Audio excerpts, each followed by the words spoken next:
The furnace made that grinding noise again, like an old man clearing his throat before delivering bad news. I was elbow-deep in the mechanical guts of our heating system when my phone buzzed against the concrete basement floor. Perfect timing, I muttered, wiping grease off my hands with an old rag. 23 years of marriage, and Jennifer still couldn't figure out how to reset the thermostat upstairs. The text wasn't from Jennifer. It was a photo message from an unknown number. Presidential suite at the Grandview Hotel. Champagne bottles scattered across marble countertops. Jennifer's laugh frozen in pixels, her head thrown back in genuine joy, the kind I hadn't seen directed at me in years. Her arm wrapped around Max Sterling, her college boyfriend who still wore designer cologne and drove cars worth more than my annual income. Below the photo, "Thought you should know. She's been planning this for months." My hands went numb. The phone nearly slipped through my fingers onto the concrete. A second message followed. "Check your credit card statements, Tom. The presidential suite isn't cheap." I stared at that photo until my eyes watered. Jennifer wore the red dress I'd bought her for our anniversary last month. The same dress she'd claimed was too fancy for our dinner at Romano's downtown. Apparently, it was just fancy enough for Max Sterling. My phone rang. Jennifer's name flashed on the screen with that smiling photo we'd taken at Sarah's graduation last spring, back when I still believed we were happy. "Hey, honey," her voice came through crystal clear, professional and distant. "I'm extending my business trip another night. The Henderson case is more complicated than we thought." "Is it now?" I kept my voice steady, years of practice hiding disappointment finally paying dividends. "Don't wait up. I'll probably be working late with the team." The team. Right. "Sure thing, Jen. Work hard." She hung up without saying goodbye, probably rushing back to Max and that champagne. Before we deeper into this story, I have one small request. Please subscribe, drop a like, comment, and hit that hype button to boost this channel so more people can discover these incredible Reddit stories. I climbed the basement stairs, each step feeling heavier than the last. Our kitchen looked different now. The coffee maker Jennifer insisted we needed, the granite countertops she'd picked out, the family photos arranged just so on the refrigerator. Everything felt like evidence of a life I'd been living alone. Sarah's bedroom door was closed, music thumping behind it. At 17, our daughter had mastered the art of existing in our house without actually participating in our family. Lately, she'd been spending more time at her friend Madison's place than here. Smart girl. Even teenagers could sense when a ship was sinking. I poured myself 3 fingers of bourbon and sat at the kitchen table, staring at that photo. Max Sterling looked exactly like he had in college. Artificially white teeth, gym-sculpted shoulders, and that smug expression of someone who'd never worked a day in his life for anything that mattered. Jennifer looked radiant, genuinely happy in a way that made my chest tighten. When had she stopped looking at me like that? The answer came with brutal honesty. Probably around the time I stopped being the scrappy college boxer who could make her laugh and started being the guy who fixed furnaces and ran a small auto repair shop on the wrong side of town. My phone buzzed again. Another photo. This one showed Jennifer and Max in what was clearly a hotel bed, sheets artfully arranged, both of them laughing at something off camera. The timestamp showed it was taken 20 minutes ago. The unknown number sent one final message. "She's not coming home tonight, Tom. Or any night, if Max has his way. Thought you deserved to know before everyone else did." I finished the bourbon and poured another. 23 years of marriage. 23 years of building a life together, raising Sarah, surviving Jennifer's law school, my failed attempt at expanding the garage, her mother's illness, my father's drinking problem. 23 years of thinking we were a team.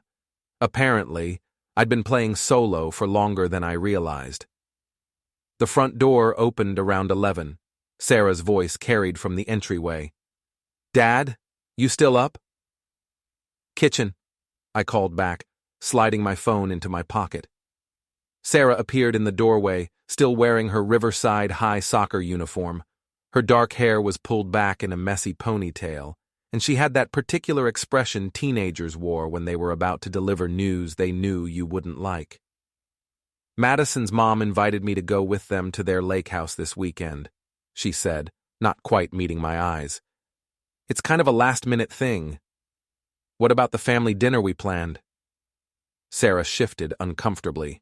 Mom said she might have to work anyway.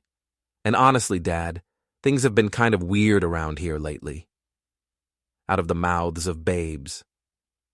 Weird how? You and Mom barely talk anymore. When you do, it's like you're both reading from scripts. And Mom's been getting these phone calls that make her smile in a way that's... Sarah paused, searching for words. Different. I studied my daughter's face. She had Jennifer's sharp intelligence but my stubborn streak. If she'd noticed the change in her mother, she'd probably figured out more than she was letting on. You can go to the lake house, I said finally. Have fun with Madison's family. Relief flooded Sarah's features. Thanks, Dad. You're the best. She kissed my forehead and bounded upstairs, leaving me alone with my bourbon and my thoughts. The house settled around me with creaks and sighs. Every sound felt amplified. The refrigerator humming, the clock ticking above the sink, the distant rumble of traffic on Route 9. This was my life now. A 45-year-old man sitting in his kitchen, discovering his marriage was over via anonymous text messages. I pulled out my phone and scrolled through the photos again. In the harsh light of the kitchen, Jennifer looked like a stranger. When had the lines around her eyes deepened? When had her smile become something she reserved for other people? More importantly, when had I stopped fighting for her attention? The answer was uncomfortable, but honest. Probably around the time I realized I was losing. Max Sterling represented everything I wasn't. Old money, easy charm, the kind of connections that opened doors I didn't even know existed. He'd never had to work weekends to make payroll or worry about whether the garage's liability insurance was current. He'd never had grease permanently embedded under his fingernails or worn the same pair of work boots for 3 years because new ones weren't in the budget. But I'd had Jennifer. For 23 years, I'd had her. Not anymore. My phone rang again. This time it was a number I recognized. Claire Morrison, Jennifer's best friend since law school. Claire, who organized the girls' trips and book clubs and charity events that filled Jennifer's social calendar. Tom? Claire's voice was carefully neutral. I hope I'm not calling too late. Not at all. What's up, Claire? I just wanted to check in. Jennifer mentioned she was working late tonight, and I know how hard she's been pushing herself lately. The lie came so smoothly I almost believed it myself. Yeah, she's dedicated to her clients. Always has been. Absolutely. That Henderson case is really demanding her attention. There was no Henderson case. Jennifer worked in corporate law, not criminal defense. Claire knew that. Well, I said carefully, I'm sure she'll figure it out. She always does. Of course. Jennifer's brilliant. I just hope she's taking care of herself, you know? Sometimes when people are under pressure, they make choices they wouldn't normally make. The subtext was clear. Claire knew about Max. She was testing to see how much I knew. Jennifer's a grown woman, I said. I trust her judgment. Claire was quiet for a moment. Of course you do. Well, I should let you get some rest. Give Jennifer my love when you talk to her. After she hung up, I sat in the dark kitchen and let the full scope of my situation sink in. Jennifer wasn't just cheating. She was doing it with the knowledge and apparent approval of her closest friend. This wasn't a moment of weakness or a mistake born of opportunity.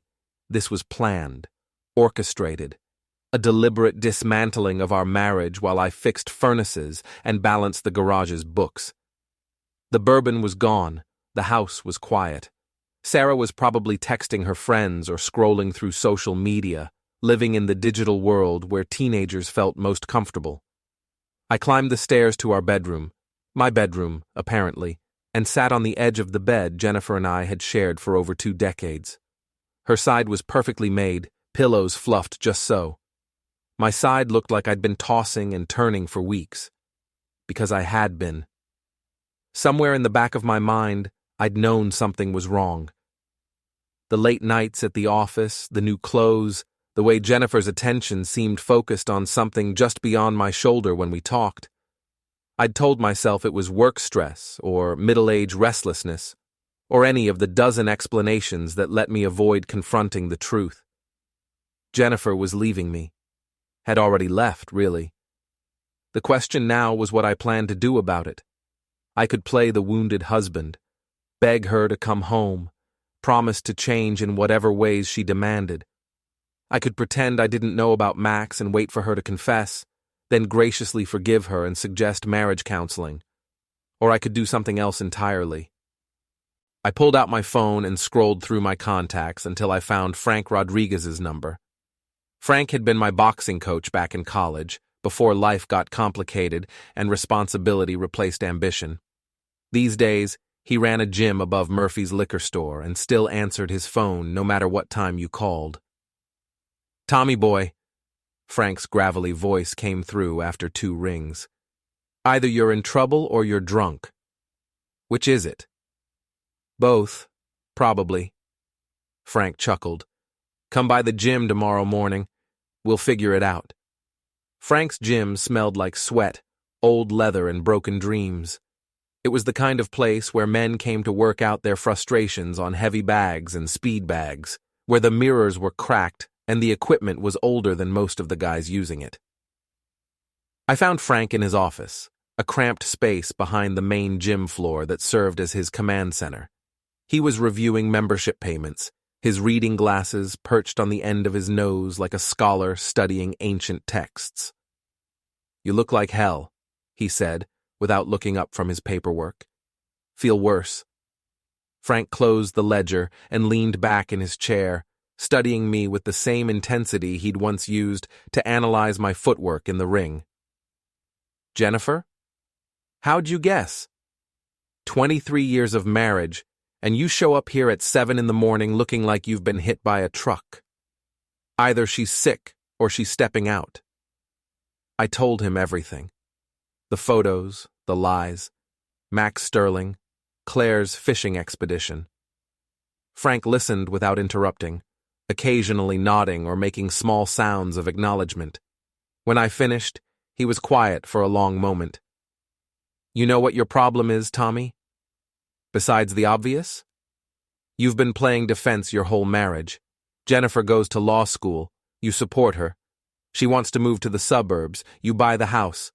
She wants new friends, new social circles. You smile and write the checks for charity events you'll never attend." Frank stood up and walked to the small window that overlooked the main gym floor. Below us, a few early morning regulars were already working through their routines. "You forgot how to fight for what's yours." "I was trying to be a good husband." "No, you were trying to be a convenient husband." There's a difference. The words stung because they were true. Somewhere along the way, I'd stopped being Jennifer's partner and started being her support staff. "So what do I do now?" Frank turned back to me, and I saw something in his expression that reminded me why he'd been such an effective coach. Frank understood strategy, patience, and the importance of choosing your battles. You fight back, but smart. No emotional outbursts, no dramatic confrontations. You gather information, control the narrative, and make sure when the dust settles, you're the one left standing. I'm not sure I know how to do that anymore. Lucky for you, I do. Frank opened his desk drawer and pulled out a business card. "Danny Kowalski, he's a private investigator, used to be a cop before he went freelance. He owes me a favor from way back." I took the card. "You think I need a PI?" "I think you need to know exactly what you're dealing with before you make your next move. Right now, you've got anonymous photos and suspicions. Danny can get you facts." The idea of hiring someone to follow my wife felt like crossing a line I couldn't uncross. But then I thought about Jennifer laughing in Max Sterling's arms, about Claire's carefully worded phone call, about Sarah already planning to spend weekends away from the wreckage of our family. Call him, Frank continued. But more importantly, stop acting like a victim. Jennifer wants to play games? Fine. But she's about to learn that you didn't survive 20 years running a business in this economy by being stupid or weak. I left the gym feeling something I hadn't experienced in months. Purpose. Danny Kowalski's office was in a strip mall between a nail salon and a tax preparation service. The waiting area consisted of 2 folding chairs and a coffee table covered with 6-month-old magazines. Danny himself was younger than I'd expected, maybe 35, with the kind of unremarkable appearance that probably served him well in his line of work. Frank says you need information, he said, settling behind a desk that had seen better decades. My wife is having an affair. I need to know how long it's been going on, who else knows about it, and what she's planning. Danny pulled out a yellow legal pad and clicked his pen. How much proof do you already have? I showed him the photos. Danny studied them with professional detachment. Anonymous tip. Interesting.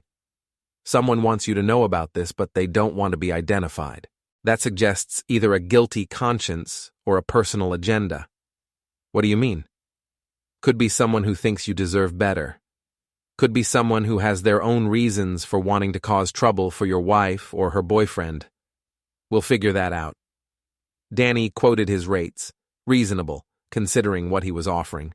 We shook hands, and I wrote him a check from the garage's business account. How long will this take? Give me a week. I'll have a complete picture of what your wife's been up to, and more importantly, what she's planning to do next. I spent the rest of the day at the garage, losing myself in the familiar rhythm of diagnostic work and repair estimates. Cars didn't lie or cheat or send anonymous photos. They broke down in predictable ways and responded to logical solutions. Around 3 o'clock, my phone rang. Jennifer. Hey, I said, keeping my voice neutral. Hi, honey. I'm finally heading home. The Henderson case wrapped up earlier than expected. The lie came so easily, I wondered how many others I'd missed over the years. Great. I'll pick up dinner from Romano's. Actually, I'm exhausted. I think I'll just grab a salad and go to bed early. Rain check? Of course. Jennifer arrived home around 6, looking perfectly composed despite her supposed ordeal with the fictional Henderson case. She kissed my cheek, a brief, perfunctory gesture, and headed upstairs to change. Sarah emerged from her room long enough to grab a granola bar from the kitchen. How was school? I asked. Fine. Madison's mom is picking me up at 7 for the lake house trip. I already packed. Have fun. Be safe. Sarah studied my face with the intuitive awareness teenagers possessed when it came to adult drama. You okay, Dad? You seem different today. Just tired. Work stuff. She nodded, accepting the explanation but not believing it. Mom seems different too. Happier, I guess, but also kind of distracted. People go through phases. Yeah, maybe. Madison's mom arrived promptly at 7, and Sarah left with a quick hug and promises to text when they arrived at the lake house. Jennifer came downstairs just as the car pulled away. Sarah get off okay? Just left. She'll be back Sunday evening. Jennifer nodded absently, already reaching for her phone. Good. I have some work to catch up on this weekend anyway. More work. Of course. I spent Saturday morning at the garage, catching up on paperwork and returning phone calls. Around noon, my phone buzzed with a text from an unknown number. Another photo. This one showed Jennifer and Max at brunch, sitting at an outdoor table at Cafe Luna downtown. Jennifer was leaning across the table, her hand covering Max's, both of them laughing at some shared joke. The timestamp showed it was taken 20 minutes ago.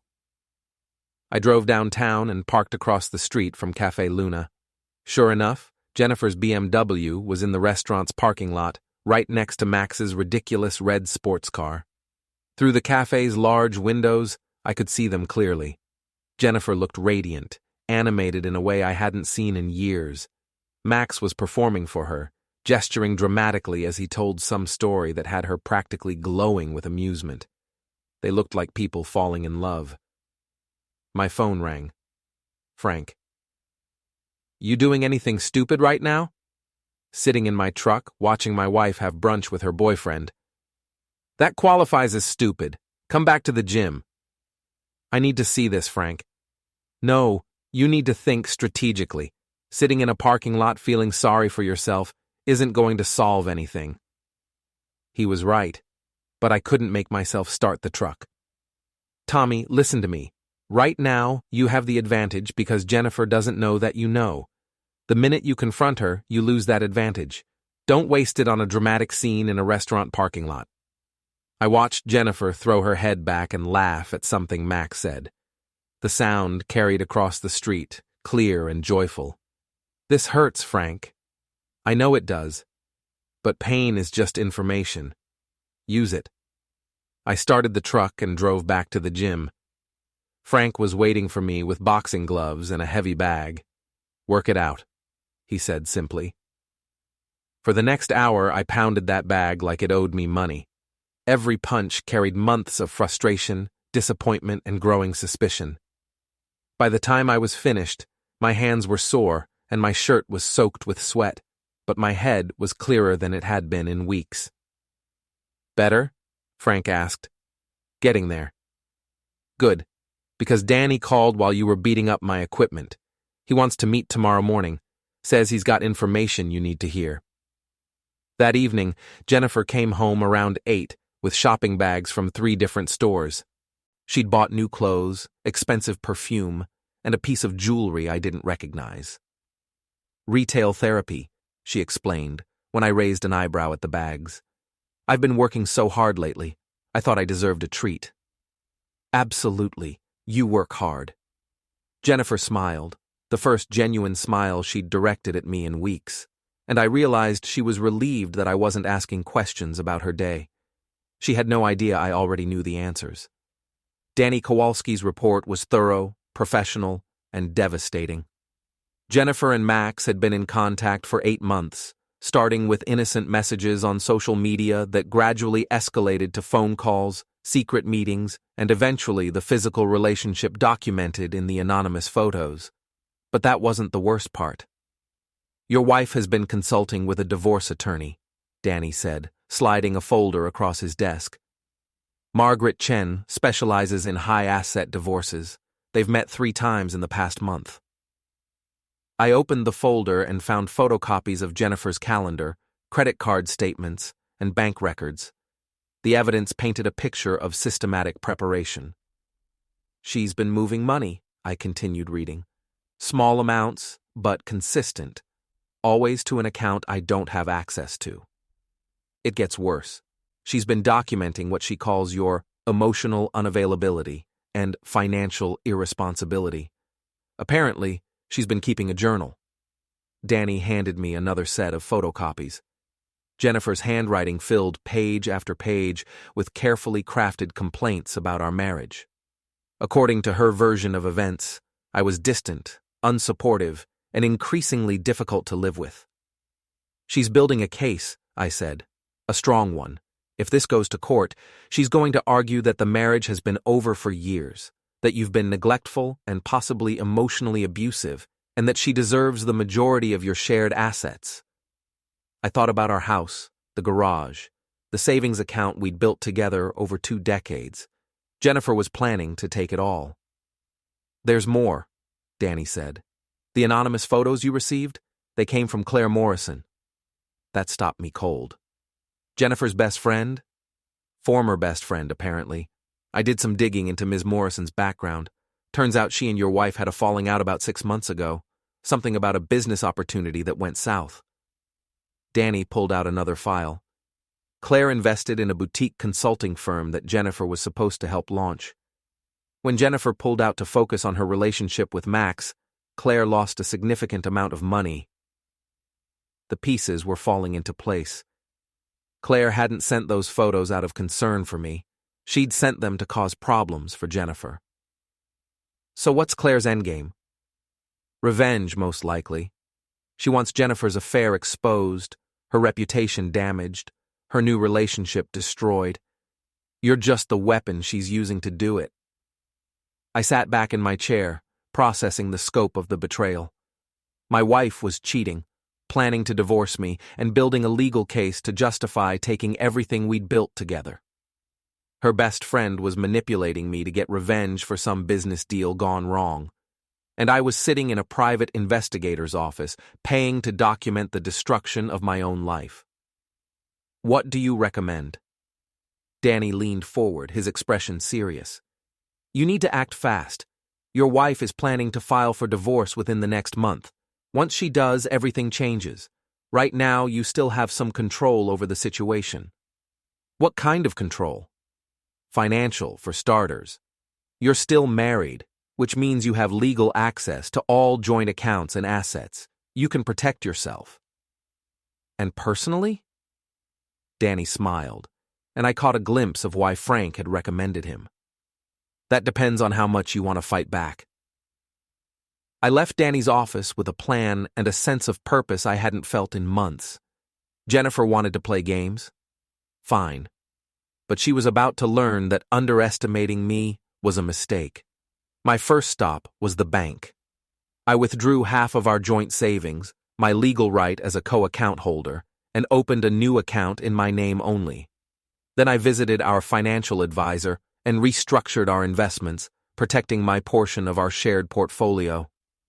By the time I finished, Jennifer's access to our liquid assets had been significantly reduced. Next, I drove to the garage and had a long conversation with my accountant.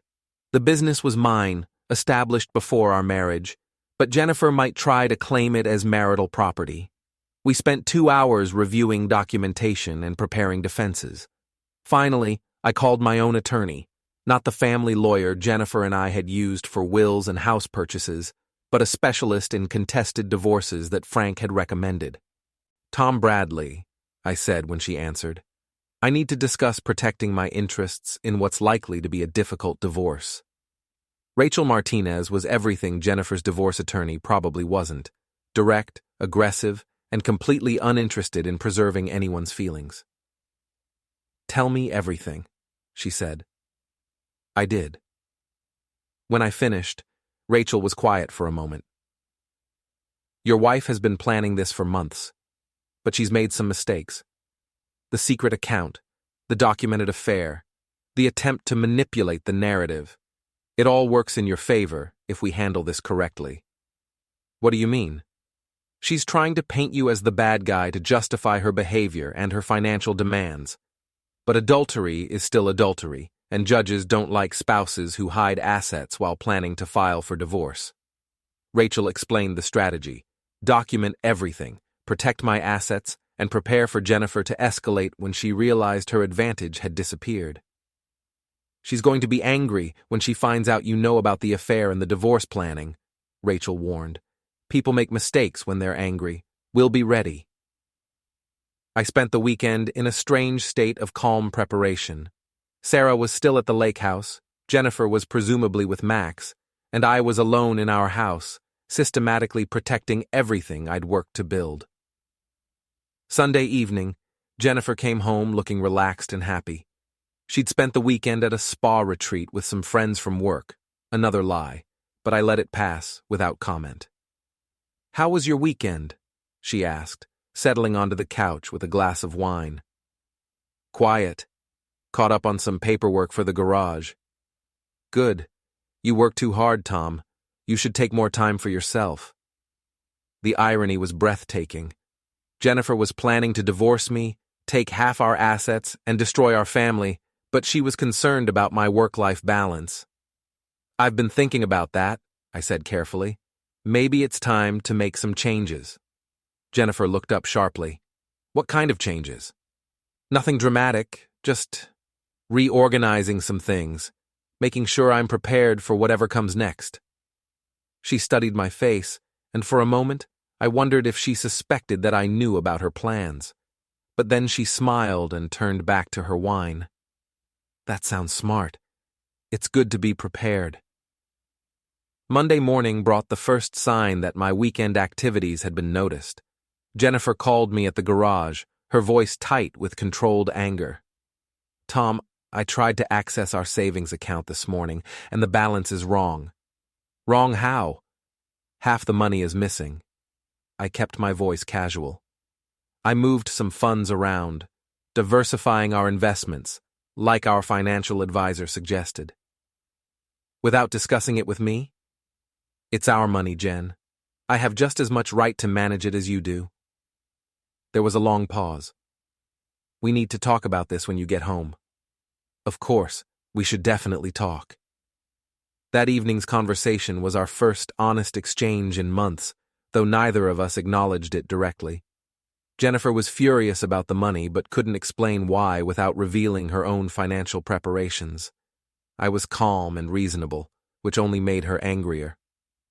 You can't just make unilateral decisions about our finances, she said. Why not? You've been making unilateral decisions about our marriage. The words hung in the air between us. Jennifer's face went pale. What's that supposed to mean? It means I'm not as oblivious as you think I am. Jennifer set down her wine glass with trembling hands. Tom, if you have something to say, just say it. This was the moment. I could confront her about Max, about the divorce attorney, about the months of lies and preparation. I could demand explanations and apologies and promises to change. Instead, I smiled. I'm saying that things change, Jen. People change, and sometimes you have to adapt to protect what matters to you. She stared at me for a long moment, clearly trying to figure out how much I knew and what I planned to do about it. I think we should consider counseling, she said finally. Do you? That's interesting? What do you mean? I mean, it's interesting that you'd suggest counseling now, after months of working late and weekend business trips and general unavailability. Jennifer's composure cracked slightly. I've been under a lot of pressure at work. I'm sure you have. We went to bed that night like polite strangers, each pretending to sleep while actually planning our next moves. Jennifer thought she was playing chess while I played checkers. She was about to learn otherwise. Tuesday morning brought a text from Danny. Your wife met with her attorney yesterday afternoon. Emergency session. Something has them worried. I wasn't surprised. Jennifer had probably spent the night researching her legal options and discovering that moving money while planning a divorce could complicate her strategy. What did surprise me was the call from Claire Morrison. Tom, I hope I'm not bothering you at work? Not at all, Claire. What can I do for you? I was wondering if you might have time for coffee this afternoon. There are some things I think you should know. Claire had been feeding me information through anonymous photos, but now she wanted to meet face to face. That suggested escalation. Sure. Cafe Luna around 3? Perfect. And Tom? Come alone. Cafe Luna was where I'd watched Jennifer and Max have their romantic brunch 3 days earlier. Claire's choice of location wasn't accidental. I arrived early and chose a table with clear sight lines to the entrance. Claire appeared exactly on time, looking nervous and overdressed for a casual coffee meeting. Thank you for coming, she said, settling into the chair across from me. Thank you for the photos. Claire's carefully composed expression flickered.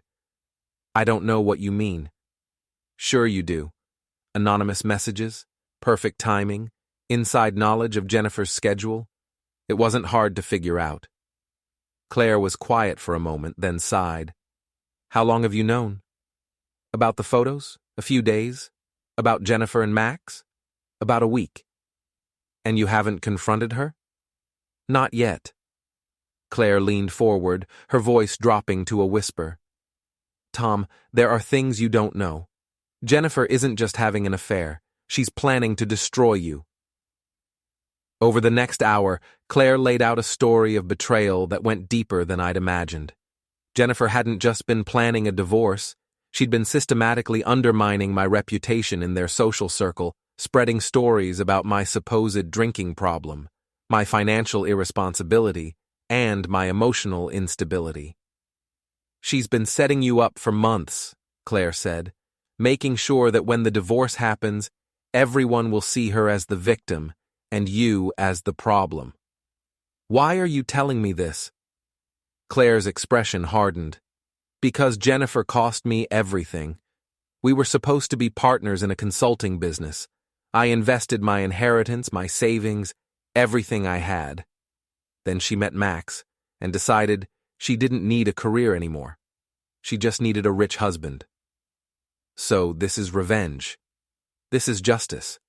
Jennifer has been playing games with people's lives, and it's time someone held her accountable. Claire pulled out her phone and showed me a series of text messages between Jennifer and Max. The messages were explicit, cruel, and revealing. Jennifer wasn't just cheating, she was actively mocking our marriage and planning to take me for everything I was worth. One message stood out. Tom is so pathetic.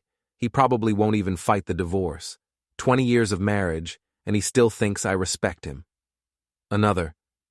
Max, darling, once we're married, you'll never have to see my sad little suburban life again. Tom can keep his garage and his blue-collar friends. We'll have everything that matters. I read through the messages twice, feeling something cold and hard settling in my chest. There's more, Claire said. Jennifer has been telling people that you've been abusive. Nothing she can prove, but enough to plant seeds. When the divorce happens, she'll have a whole network of friends ready to testify about your concerning behavior. What kind of behavior? Drinking too much at social events, losing your temper, making her feel unsafe. All lies, but believable lies. I thought about the charity events Jennifer had insisted we attend, where I'd always felt out of place among her lawyer friends and their country club conversations. I'd usually had a few drinks to get through the evening, but nothing excessive.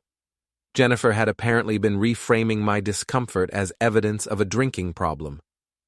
Why should I trust you? I asked. You admitted this is about revenge. Claire smiled, and I saw something calculating in her expression. Because right now we want the same thing. Jennifer has hurt both of us, and she's planning to hurt you worse. I can help you stop her. How?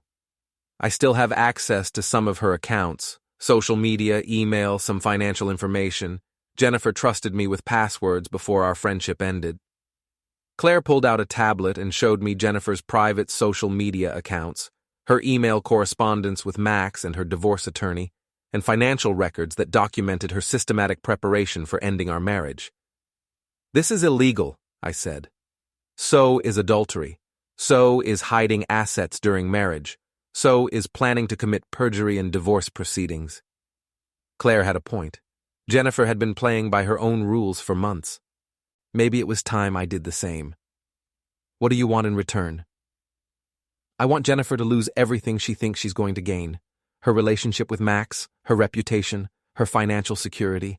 I want her to understand what it feels like to have someone you trust destroy your life. I studied Claire's face, seeing the anger and hurt she'd been carrying since Jennifer's betrayal. She was offering to be my ally, but allies with personal vendettas were dangerous. On the other hand, I was running out of options. What did you have in mind? Claire's smile widened. Jennifer is planning to file for divorce next week. She wants to catch you off guard, make you react emotionally so you'll make mistakes.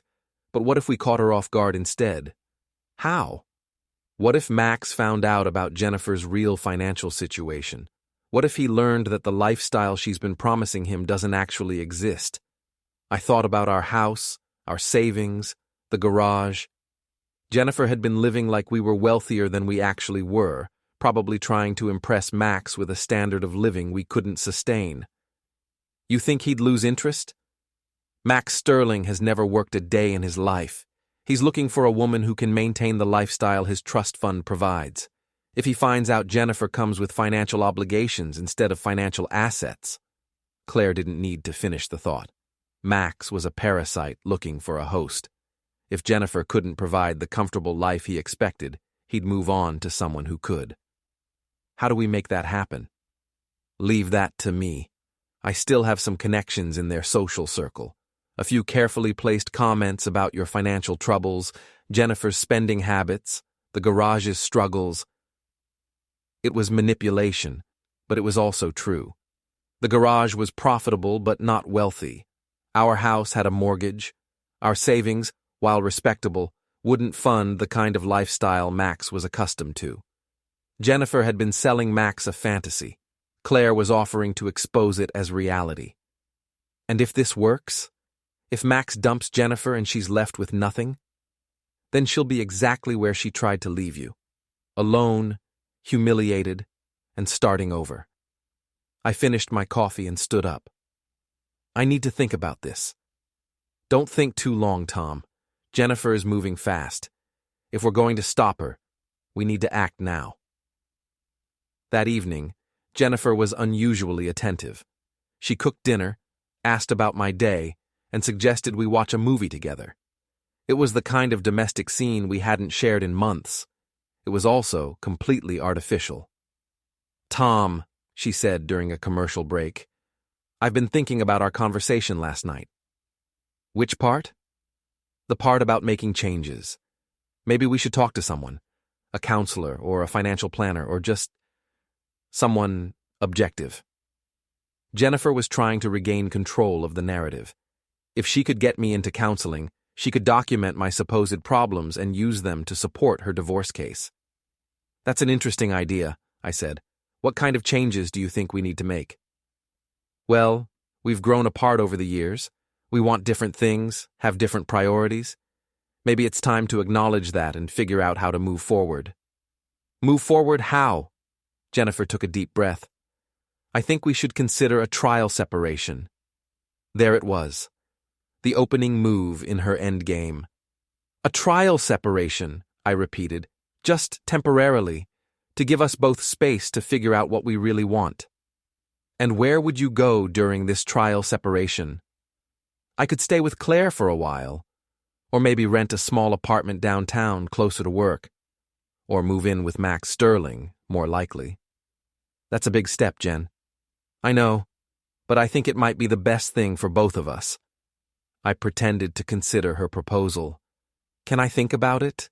Relief flooded Jennifer's face. Of course, take all the time you need. But time was exactly what I didn't have. Jennifer was accelerating her timeline, probably because she'd realized I was more aware of her plans than she'd expected.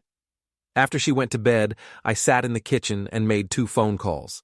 The first was to Rachel Martinez. Jennifer just asked for a trial separation. How long do I have before she files for divorce? Days, not weeks. Once she moves out, she'll file immediately. Are you ready? Getting there. The second call was to Claire Morrison. It's Tom. When can we meet again? Tomorrow morning, 10 o'clock, same place. I'll be there. I hung up and poured myself a bourbon, thinking about the choice I was about to make.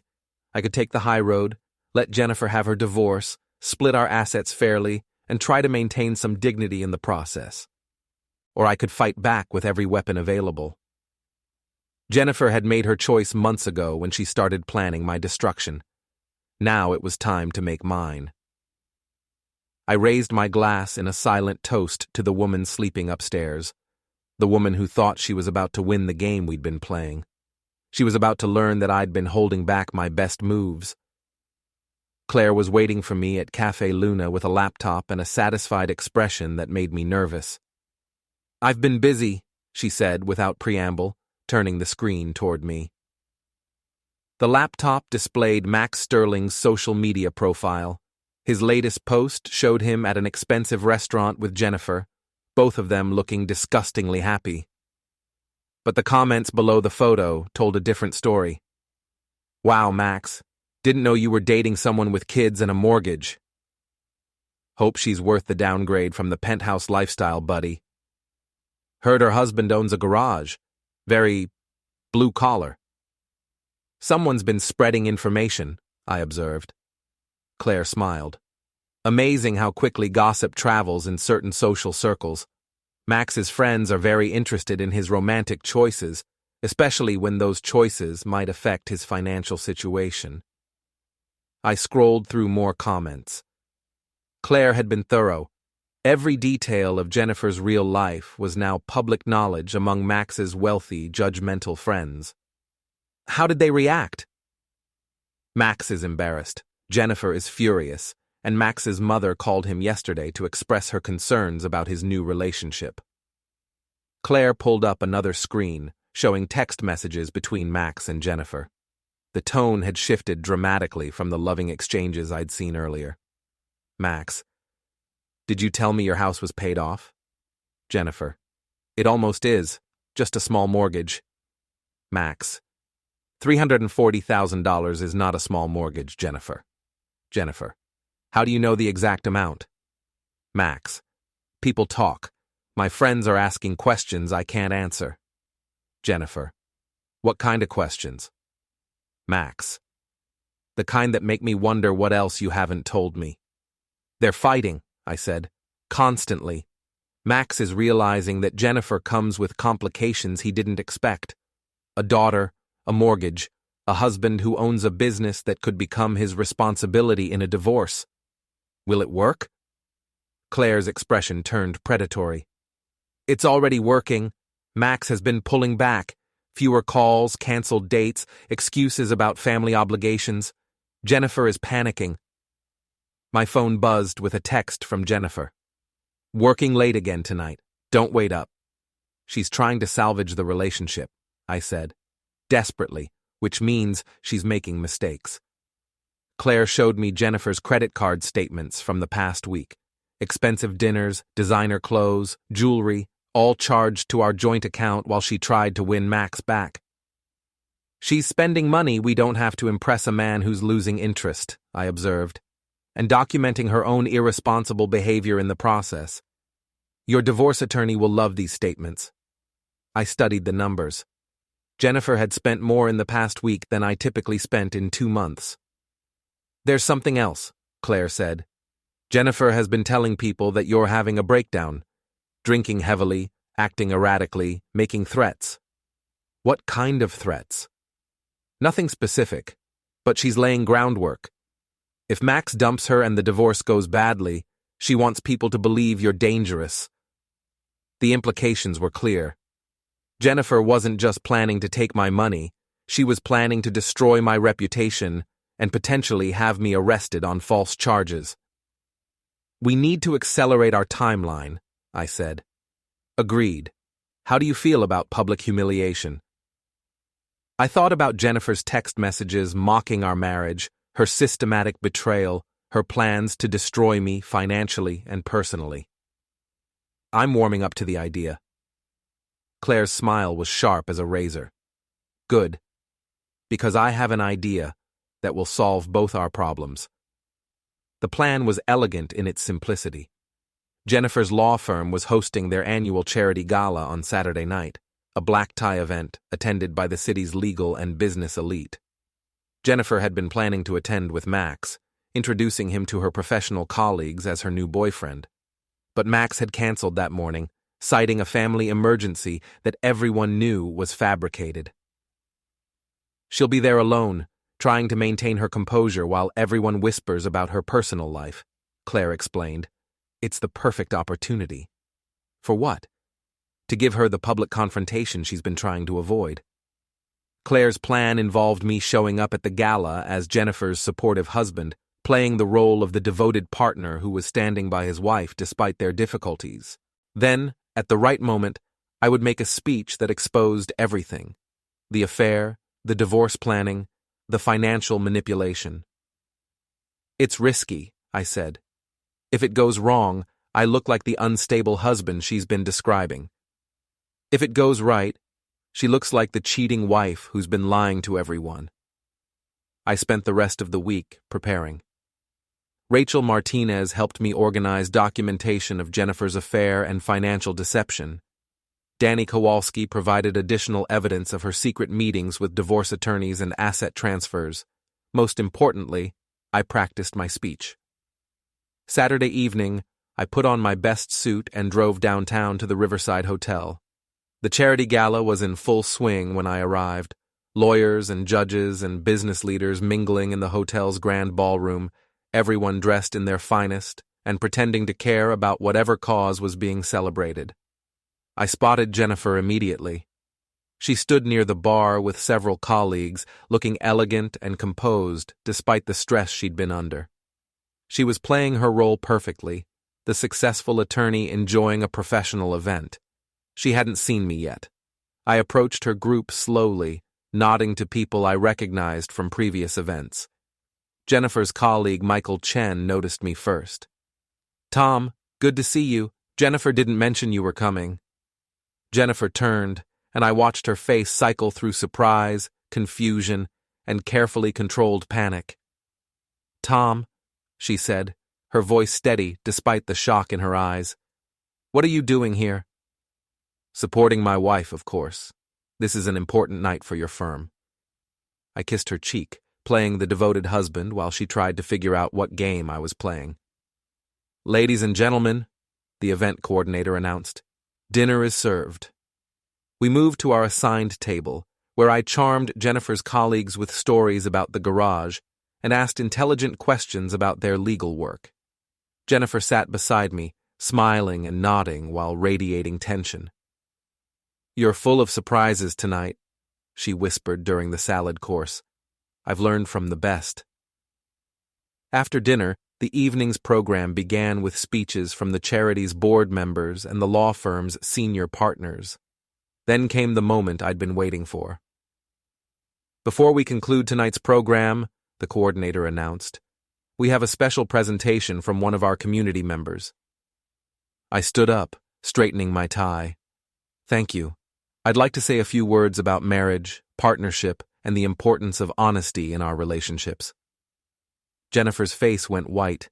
She knew what was coming, but couldn't stop it without making a scene. I walked to the podium, looking out at the crowd of lawyers and judges and business leaders who represented Jennifer's professional world. "My name is Tom Bradley, and I've been married to Jennifer Bradley for 23 years. Tonight, I want to talk about what I've learned about trust, betrayal, and the courage it takes to face the truth." The room was quiet, sensing drama, but not yet understanding its scope. For months, I've watched my wife work late nights and weekends, dedicating herself to her clients and her career. I've admired her commitment, her professionalism, her drive to succeed. Jennifer was frozen in her chair, unable to leave without confirming everyone's suspicions. What I didn't realize was that she was also dedicating herself to planning the end of our marriage, meeting with divorce attorneys, moving money to secret accounts, and building a case designed to paint me as an abusive, unstable husband. The murmur that went through the crowd was audible. Phones came out as people started recording. But the most impressive part of Jennifer's performance has been her ability to maintain a relationship with her college boyfriend while convincing me that she was working late. Max Sterling has been enjoying my wife's company and my money for 8 months now. Jennifer stood up abruptly, her chair falling backward. "Tom, stop this." "Why? You've been planning to humiliate me in divorce court. I thought I'd return the favor."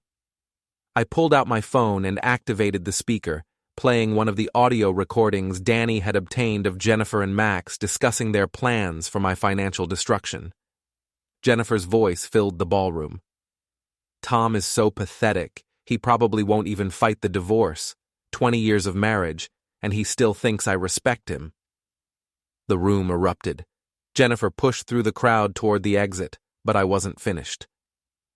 "For anyone wondering about the Henderson case that kept my wife so busy last week, you should know that there is no Henderson case. There's just a woman who forgot that underestimating people is dangerous."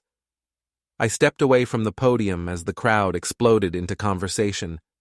Jennifer was gone, fled into the night with her reputation in ruins. Claire appeared at my elbow, grinning with satisfaction. "How do you feel?" "Like I just started a war I intend to win." My phone was already buzzing with calls and messages. The video of my speech was probably already online, spreading through social media and professional networks. Jennifer had wanted to control the narrative of our divorce. Instead, I just made sure that everyone in her professional and social circles knew exactly what kind of person she really was. The war was far from over, but I'd just won the first major battle, and I was just getting started. The fallout from the charity gala was swift and brutal. By Sunday morning, video of my speech had been shared across every social media platform, with hashtags like Idako Charity Gala Drama and Divorce Revenge trending locally.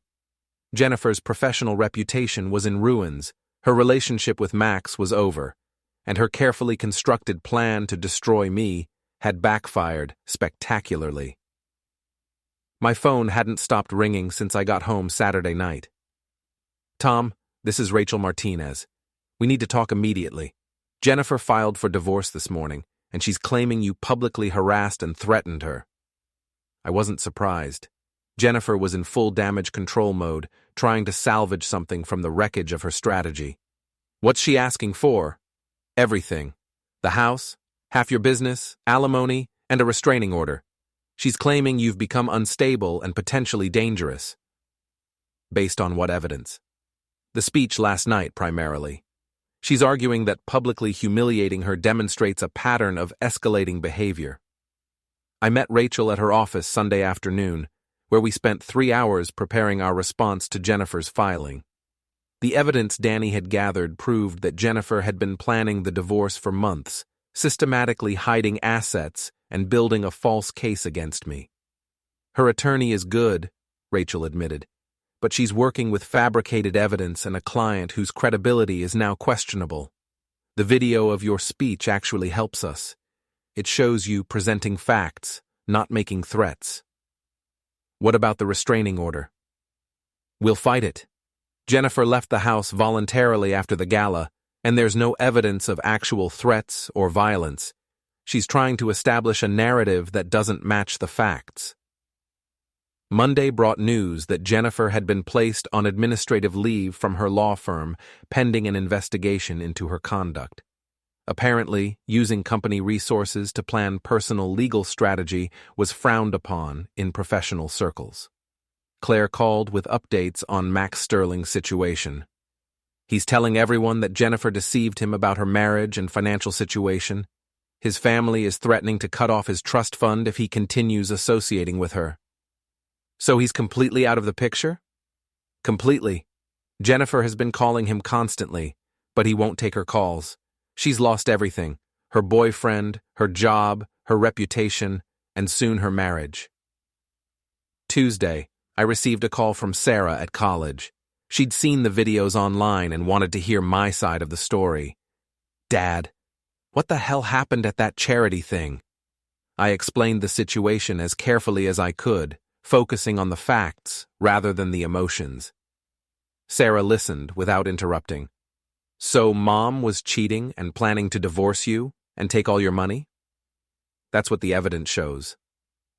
Sarah was quiet for a long moment. "I'm not totally surprised.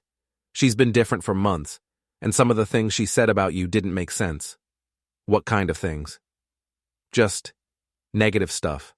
Like she was trying to convince me that you were the problem in your marriage. But I live with you guys, Dad. I know who you are." The relief I felt was overwhelming. I'd been worried that Jennifer's campaign to undermine my reputation had included poisoning our daughter against me. "Are you okay with all this?" "I'm okay with you standing up for yourself. I'm not okay with Mom lying and cheating and trying to destroy you. That's not the person I thought she was." Wednesday brought Jennifer's first attempt at negotiation. Her attorney called Rachel with a settlement offer that was significantly more reasonable than her initial demands. "She wants the house and her car, but she's dropped the alimony request and the claim on your business," Rachel explained. "It's still not fair, but it's better than what she filed for." What changed her mind? Reality.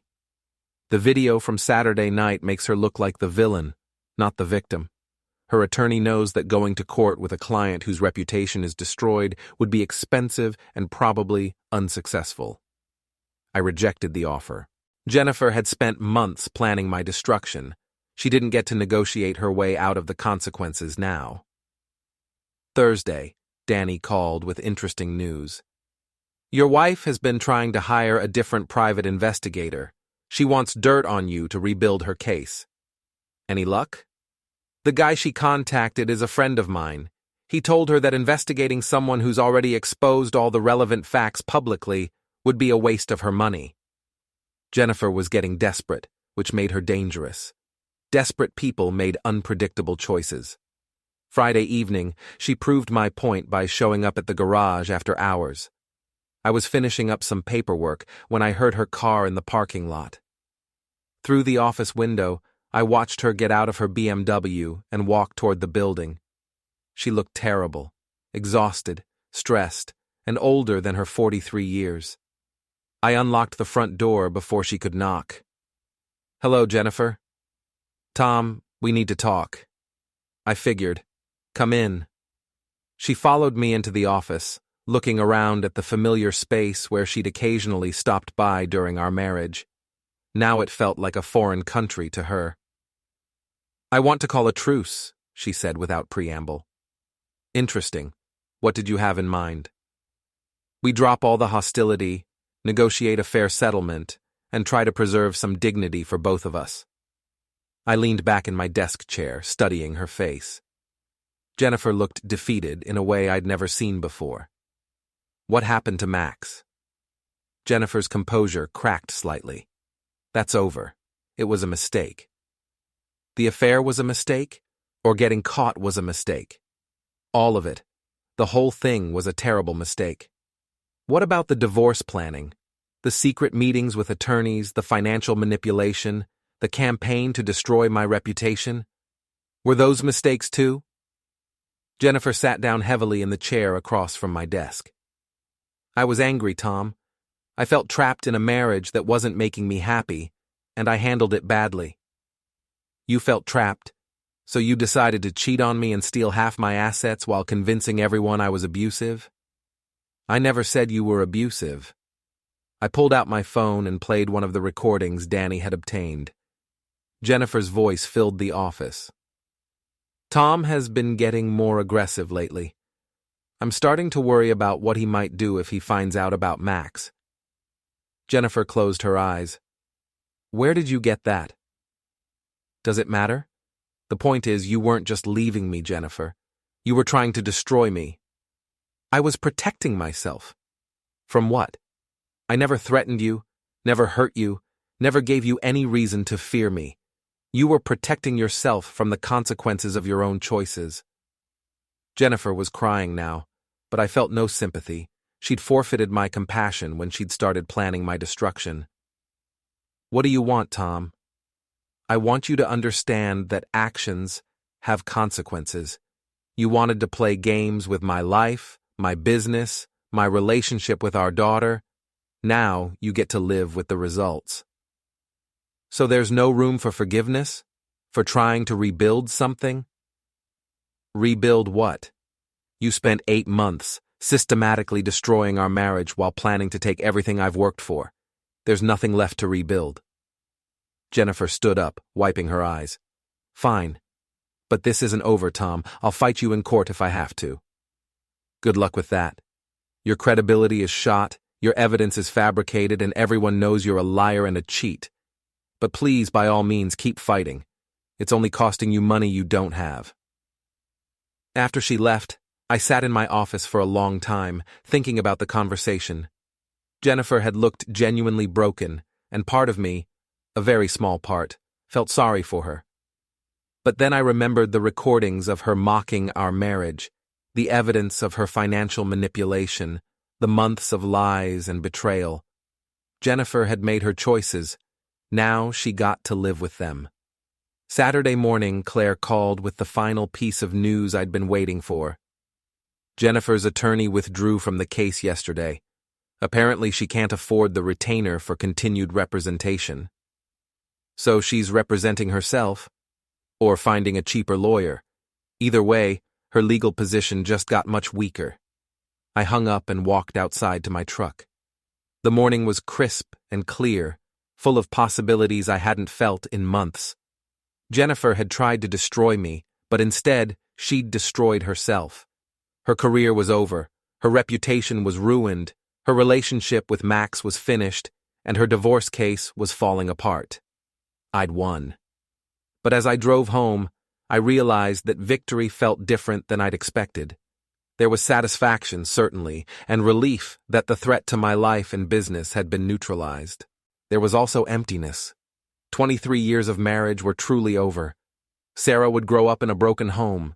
Jennifer, despite everything she'd done, was still the mother of my child and the woman I'd once loved enough to marry. The war was won, but the cost had been higher than I'd anticipated. I pulled into my driveway and sat in the truck for a moment, looking at the house Jennifer and I had bought together when Sarah was small. It was mine now, legally and practically, but it felt hollow. Inside, I poured myself a bourbon and sat at the kitchen table where Jennifer had asked me for a trial separation just 2 weeks earlier. Everything had changed since then, but the silence in the house was the same. My phone buzzed with a text from Sarah.